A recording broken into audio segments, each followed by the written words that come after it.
Hello and welcome to the channel All This Is Knowledge, and I am your host.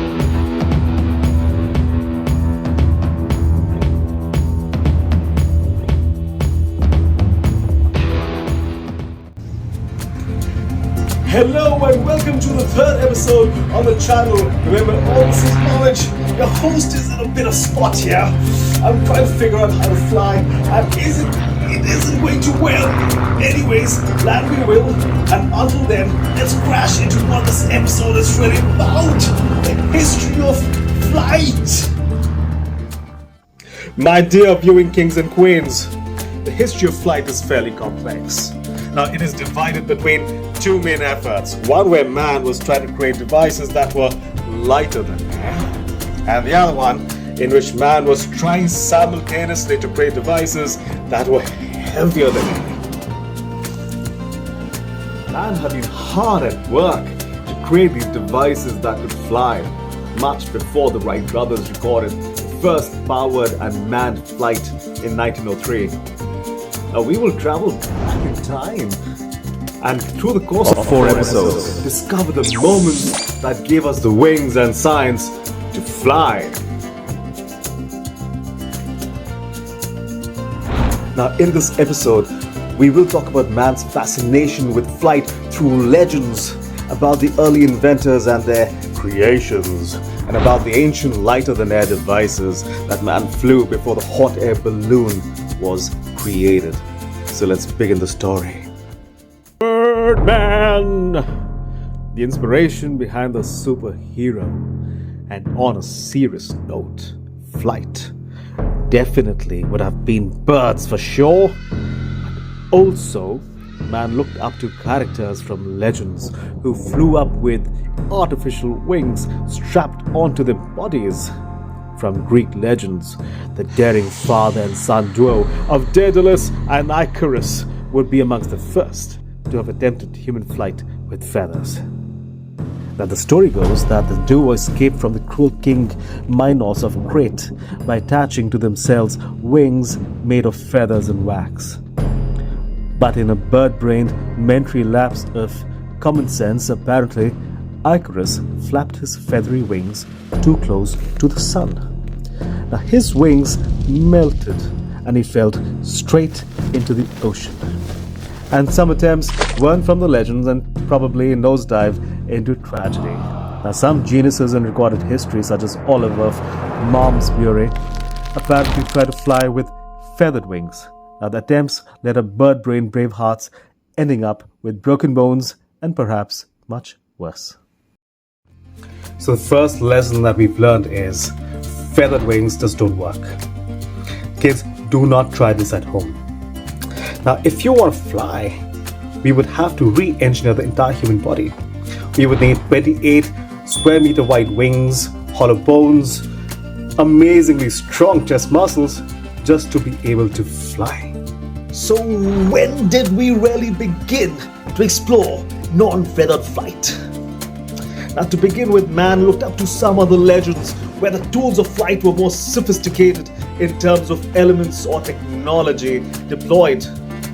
Now, we live in a very special world where every culture has its own ancient stories to tell. In the Indian epic of Ramayan, the learned yet arrogant king Ravana is said to have flown the famed flying chariot, the Pushpak Vimana, using which he is said to have abducted Lord Brahma's wife, Sita.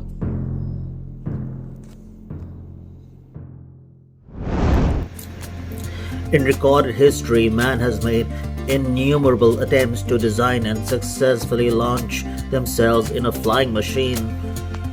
But until the mid-19th century, his efforts had failed. The famous Italian inventor Leonardodavinci designed the famous flapping machine, the ornithopter, in the 16th century. But the machine still depended on human chest muscles to flap the wings. Ooh, you would have had to be a god to literally fly it. And then came along Jakob Degen in 1809, who attached a parachute to his flapping machine. Now, the flapping machine gave the illusion of flying. It was really the parachute that did the heavy lifting of staying suspended in the air. There were many attempts all throughout, but it does make sense to wind down to the ones that did work and which established the actual principles of flight. Hotairballoons! They're the real granddad of flying machines. But before balloons really took off, there were other devices that had taken to the air and stoked the fire to fly.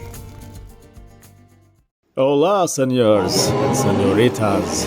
Kites. Yes, the same kites we fly to celebrate occasions have existed since antiquity. Now, although the exact origin of kites is unknown, not known, obscure, it is widely believed that these objects arose in China. Now, in medieval times, these objects were just still rare in Europe. The Japanese really took kite building to man-carrying proportions and used these kites to spy over enemy lines and land its soldiers when laying siege over cities. But the first device to really maneuver and transport man in the air was the parachute. But parachutes were meant to slow down the speed while falling. The late 1800s saw a surge in parachute design and testing.